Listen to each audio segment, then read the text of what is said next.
Jen from Unfiltered HR, LHR Partners, Complete Payroll. And in this episode, we're going to bring to you a list of all the must-do things before the end of the year, 2022, and things that you definitely need to do as you plan for 2023, including the highly anticipated minimum wage updates, handbook updates that you must make sure get done, and a couple other things that definitely are kind of like CYA stuff that you want to make sure that you get right for 2023. We had a few bullet points, but we kind of broke off in a bunch of discussions, so I think it's very important. You want to know what to end the year with. So we want to end your year on a high note. Watch the next episode, and we hope to see you there, right? Yeah, check it out. Go Bills. Go Bills.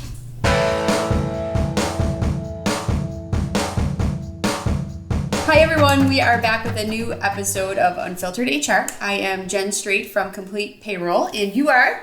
Emily Martin from LHR Partners. We are at Convergence co-working space here in Hamburg. It's at 4900 Lakeshore Road, so we want to thank Marie for hosting us. Mm-hmm. Maybe you'll see Marie later in the episode, but beautiful space. Not a nice day today, but still nice in here. And when it is nice, I think there's outdoor space in the back. You're by a lake. Yeah. Peaceful.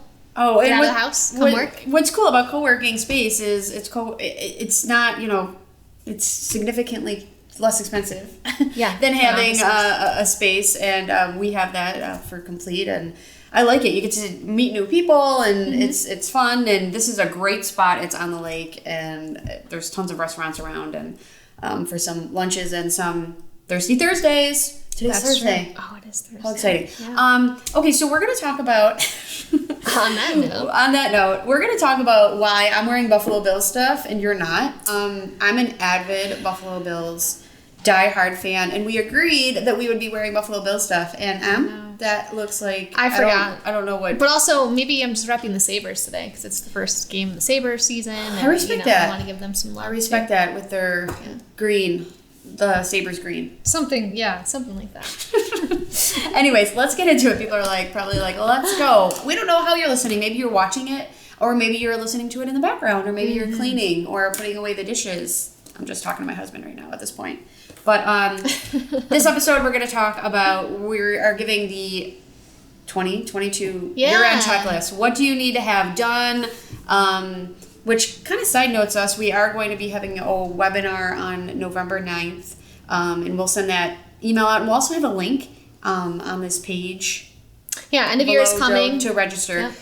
For 2023, the prep checklist. So the checklist for the end of the year, and then we'll have a webinar for the new year. But so basically what you need to do before the end of the year to be compliant, and then, going into 2023, but also tips for really some things that you should keep an eye out for as you go into 2023, just trends in litigation in the employment world and all that stuff too. So check that out. And Jen, I know you were a big proponent of hyping this up, but there's a live Q&A session as part of that webinar. So although we're going to be covering a lot of that information in today's episode, the benefit of the webinar is there'll be even more information covered, and you'll be able to ask questions live if you're not clear about certain things. Yeah, I think that's such a huge asset to people, because I get a lot of one-offs of random questions.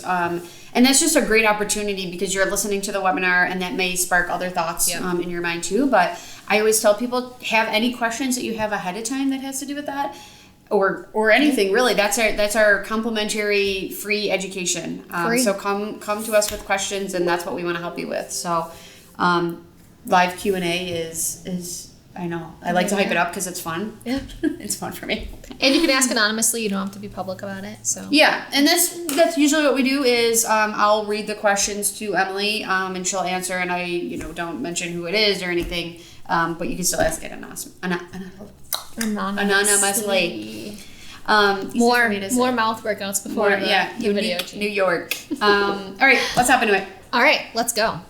All right, so let's talk about first what you need to do before the end of the year, right? So a lot of this stuff is stuff that either was updated throughout 2022 that needs to get done before the end of the year, or just is a typical end of the year checklist stuff. So first, easiest, Jen, your sexual harassment training, right? If you haven't done that yet for 2022, you need to get that done before basically the end of this year. Most people know about this already. This has been going on for several years now, where New York State requires this annual training, but still existed this year. There's certainly many other things going on to worry about, but make sure you still check that box. If you have not yet done that, there's a few different free resources out there in some ways. My company does it as well. We can come do a live training, virtual training, or I know that Complete Payroll also provides a service, an online service that you can do the live online training, or not live, but recorded virtual training. There can be virtual trainings, and we can customize it to your company, or we can also kind of hold your hand through how to do it yourself for free. If you want to be able to do that for your company for free, we'll give you some ways to do it. And what's nice is there hasn't really been changes to that since that came out in, what was it, 2019, 2020? Not much. No, way before that. Yeah. 2018. Yeah. So it's doing what you've been doing. Even the same training that you've had is fine, but you just have to do it every year. One of the questions that I like to talk about with this is people ask me if we have the training in October of 2022, and we hire somebody in November. When do they have to have that training? Mm-hmm. Can we wait the full year? What do we do with the employees in the interim? The regulation does actually state that all new hires need to receive the training within a certain time period of being hired. What's the certain time period? You're putting me on the spot. No, but it's somewhere between 30 and 90 days. I didn't know they gave a time period because I thought it was very like a gray area. It is. Okay, so that is a really good reason to have the virtual platform that can do it as well, because you assign it as part of your new hire onboarding, and then new hires can go and do it. But it is a technicality of the law. If you're doing it annually, and that's the best you can do, that's something that you should at least make sure you're doing minimally. But yes, there is that requirement. But I also want to mention on that note, Jen, you do need to make sure you're paying employees for the time that they take this training, right? So whether it's you having someone come on site, getting everybody in a room and paying them during working hours, it can't be done during an unpaid lunch break, for example. Or if you assign people the training through like an app or something like Complete Payroll provides, if they're doing it at home, you got to make sure to add the extra time into their paycheck too, because it is a work requirement and therefore they have to be paid for the time. So make sure you keep an eye on that. Yeah, absolutely. All right. So that's, probably the easiest thing to do, right? The one we're most used to. Hopefully we didn't stress you out too much. Yes. All right, other required updates. Let's talk about the handbook. Yeah, handbook. So again, everyone hopefully has one that's listening. If not, contact us because it's best practice to do that. But required handbook updates are really, suggested handbook updates before the end of the year based on laws that were passed and enacted this year. Electronic monitoring policy. So in New York State, this was passed this year, where you need to have something in writing that notifies your employees that they may be monitored either via video or through their online activity and email and all of that stuff, right? So as an employer, you have access to and rights to all of the electronic communications and things of your employees, but you may also have cameras in the office for security purposes. You're now required to notify employees of that monitoring, electronic monitoring. So there's very, canned language for that online you can find, but just make sure you get that added to your handbook. Check that box. And please have a handbook. Yeah. Please have a handbook. No matter how many employees you have, that is the minimum, and it also, I talk to people and I just say it helps you protect your business. It sets the standards of not only what you expect, obviously, but the compliance of New York State, and there's no questions because, and you can correct me if I'm wrong, the first thing that the Department of Labor will look at if there is a claim is your employee handbook. Let's see where it's stated and where it's cleared. If you don't have one, that's already like a strike against you. So you work hard for your business and you work hard to protect it. And you may have a lot, you pour your heart and soul into it, protect it. And this is one simple step that's kind of the foundation of that. Yeah, depending what the claim is about, but having a handbook, but if you have one and you don't know what's in it and someone handed it to you and you're not really using it, that's bad too, right? So if you have a bad handbook, that's sometimes even worse than having no handbook at all. Yeah. So invite us in, we'll come take a look and make sure that you know what's in there and it's customized to you and that it actually is a defendable piece of documentation to point to for why you made certain decisions, why you didn't, because if you're not consistent with what it says in there, that can be trouble. And there's been so many changes in the past few years that it's constant what needs to be in the handbook. So maybe 10 years ago there was a change here or there, but this is very... Yeah, if it's 10 years old, it's definitely... Yeah, well, if it's 1 year old, garbage right? quickly at this point. So make sure you have that updated. So other handbook changes or just policy changes for this year, paid family leave change starting in 2023 is that now you could take New York State paid family leave for siblings. So siblings were family members that got added to that list. So in your handbook, you have to talk about paid family leave because you have to notify employees of the rights to take it.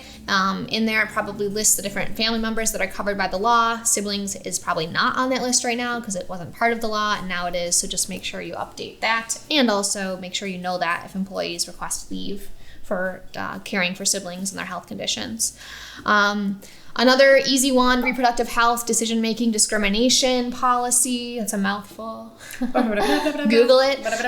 But again, something that's super blanket language, kind of like there's bone marrow leave requirement language to be put in your handbook, blood donation leave, kind of all these just boxes that you have to check. Yeah, see? So, just make sure that goes in your handbook as well. And then, Jen, I think there's some best practice handbook suggestions that we could make to people, the little value add, the gold nuggets of the webinar, of the video. We talked about some of these already this year, and you're welcome to go back and check out these videos. But policies and practices on how you manage leaves of absences overall. Another good suggestion, Jen, because unfortunately we're getting into the winter season, is a policy on how you'll pay employees or deal with closures for inclement weather and things, right? Will you let employees work from home? Will they, you pay for them if they're missed day, if you close the office? Being consistent about this stuff is important because it can cause a lot of turmoil and, questions and inconsistencies that could get you in trouble as these things come up. And I think you hit the nail on the head with saying the consistency, because what was nice about that came out with when we were in the pandemic was you were kind of forced to work from home, and now there are ways to work from home, no matter, people have all kind of fixed to that or adhered to that and gotten used to it. So there are ways to do that, but then you have to figure out, are you going to let people work from home? Are you going to make people work from home? Because now it's like, I can't get out of my driveway. Well, okay, turn your computer on and work from home like you did for 2 years. Yeah. But now you got the kids home if they're home from school. That puts a lot of layers on. And will you make someone use earned time off, in that situation or not? Yeah. So you have snow days. You gotta figure that out. So again, it doesn't seem like a big deal until all of a sudden this happens, and then you have 30 employees that are asking questions, and they all want to deal with it differently, and it's a mess, right? So coming up, just like with the leave policy, coming up with a plan in advance that you can cite and go to is definitely better. And then on that note, Jen, that you mentioned about remote working, if you did not put a remote working policy in place during COVID because you thought that might have been a temporary situation, and obviously in a lot of cases now it's not, right? Right. No one's going back, or a lot of people aren't going back. I would definitely recommend or they're using co-working spaces. Right, that's true. Which your remote working policy can talk about co-working spaces too. But definitely cover that in your handbook too, in terms of the requirements for working within working hours and recording all time worked, and not working outside of that, off the clock, and all that kind of stuff. So these are all hot topic kind of things that are on the DOL's list to go after in 2023 in terms of when are people working, when they're not, that kind of stuff. So definitely a good idea to take a look at what you're doing with that stuff and make some decisions and lean on those more heavily next year. And that will only help you to be consistent with everyone and not make a game time decision every time something like that happens. Yeah. What have you done in the past? There may be more flexibility, but again, taking into account if the kids are home, how are they going to work? Sometimes it gets messier than kind of going back to what it was before. Be proactive, not reactive about dealing with this stuff. I mean, I'm sure you see, Jen, people they're in a tizzy all the time. They're operating from a place of chaos, and that's no fun for anyone. Right. So, all right, Jen, and a couple other things to mention. The really quick, the New York State pension plan requirement. So that regulation that came out at the beginning of the year, I think it was actually end of last year, that said all employers of a certain size have to have retirement savings plans in place. New York State's offering a plan through their own fund. Not surprisingly, that hasn't come to fruition with New York State. There's still no definite date that you need to have that in place by, but it will definitely come to fruition here anytime now. So if you haven't made plans to either partake in New York State's retirement savings plan, or just find your own through another provider and have more options, make sure you keep that on your short list of things to do, because you might have to get that going really quickly if you're not prepared yet, and that's going to be hard to do quickly. Yeah, that's it's coming. We know it's coming. 100% sure. We just don't know exactly when. It will probably be sometime of next year, and you don't want to be behind the 8 ball. So we've seen this in other states that it's already become law, and businesses were being fined for not having their state policy in place. So in New York State, it's 10 employees or more. And if you've been in business for 2 or more years, you have to have a retirement plan. And if you don't, you will be defaulted in the New York State plan. Now, all employees don't have to be in that plan, but then you have to have an opt-out, which we can talk about. Lots of details. To it. Both complete payroll, and I'm sure you have sent out, information on this. I've just recently sent out an email about the retirement mandate. And we work with retirement partners that can help you walk through that process. Yeah. So it's kind of it's a good thing, I think, because again, we try to come up with creative ways to attract and retain. We keep going back to the same thing, employees. Well, guess what? We're not defaulting in the New York State program. Now we're talking to somebody who knows what they're talking about, and they're talking to the employees, and employees feel more loyal to your company because now they have a retirement plan that's being watched and you're being educated on. Yeah, definitely a good idea to get in touch with an actual retirement planning expert before you make decisions about what to do with it. And neither of us do that in-house, but we've both been in business, a long time, and we can connect you with the right people. So we will connect you with the people that work the same way we do. It takes some time to find those people, but we got them for you. So let us know. All right, Jen, the last kind of biggie probably that everyone is always waited with bated breath to find out. Oh boy. Is money? The minimum wage. Yeah. Actually, so there's a proposed minimum wage increase that actually has a schedule that goes out several years from this coming year, so we won't have to wait each year to find out moving forward. It's not finalized yet, but more than likely it's going to get passed. So remember that in New York State, there is different minimum wages by region, both from an hourly non-exempt standpoint and an exempt salaried standpoint. But we'll talk about Western New York in this video. And then if you have employees in other parts of the state, just make sure you're mindful of that. And we'll have links on the website to look that up after. But hourly minimum wage is projected to or proposed to go up $1 an hour. $1 an hour this year. Significant. That's a lot. Yeah, quite a bit more than typical. So about 8% this year compared to 3% normally. So that's going to be $14.20 an hour for hourly minimum wage. So make sure you prepare for that and budgeting and that kind of stuff for your business. Remember and then making $4 an hour? I just want to $7.25. Yeah. Oh yeah. Which is still the federal minimum wage. Interesting. Isn't it? Yeah. So prepare for that, and also on that note, remember if you're a hospitality business of things, you can still take the tip credit. That number's changing as well this year, which you can find that. But, you may want to consider doing that if your business can't absorb the full hour increase. Start taking a partial tip credit if you are eligible to do so in that industry. There's a video on that and written information on that. But then, Jen, also this salaried minimum wage is going to a really fun number. $55,341 a year. So that's about $1,000, $1,064 a week, I think it equates to. I didn't do that math in my head. I have that memorized from reading it. Yeah, no, that was pretty good. I'm not a human calculator.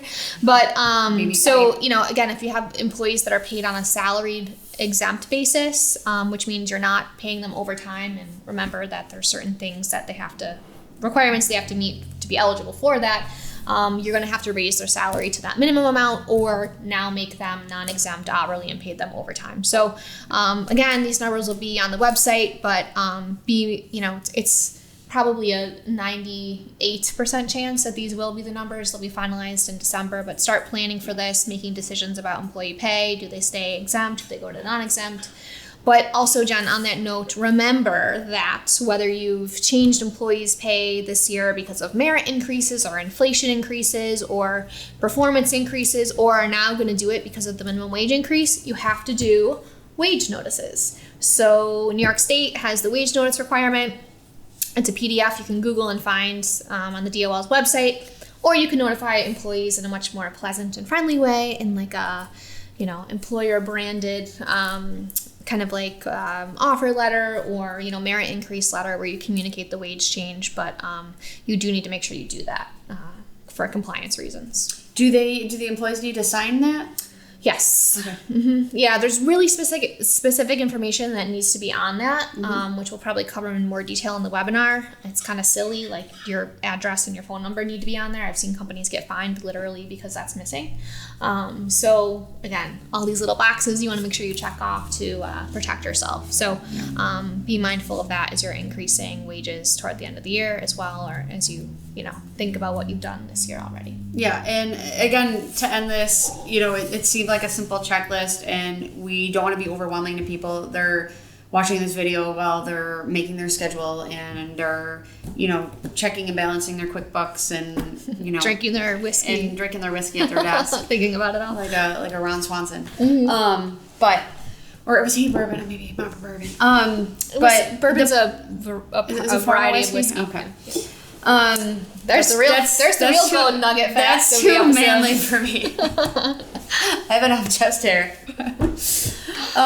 So that's why we're here, to help you through this and to help answer these questions, and reach out to us. You have sidebar questions, join our webinar, and we want you to ask those questions on the live webinar because it is a lot. We try to simplify it as much as we can so you can focus on what you're doing and what you love. And don't forget to go back to the old content too. And then what you're doing. Sorry, I had to correct myself.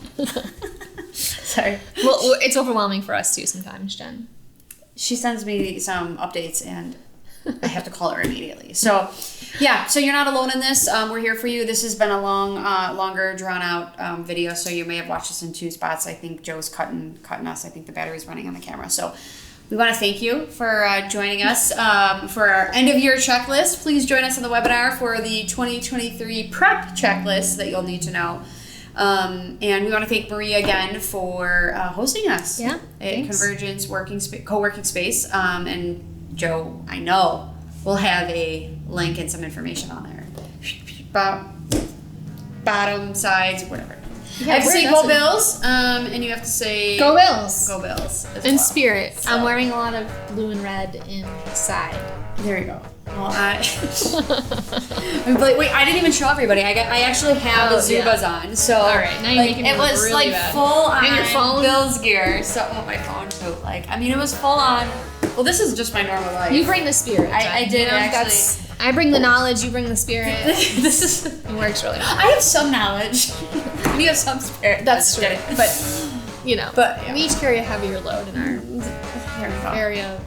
Maybe we'll mix it up one day. We'll wear separate, different hats. We'll swap the hats. But we want to thank you. Please email us any suggestions, questions. If you would like to host us, please email us at unfilteredhr@completepayroll.com. And we want to, until our next video, cheers. Go Bills. Go Bills.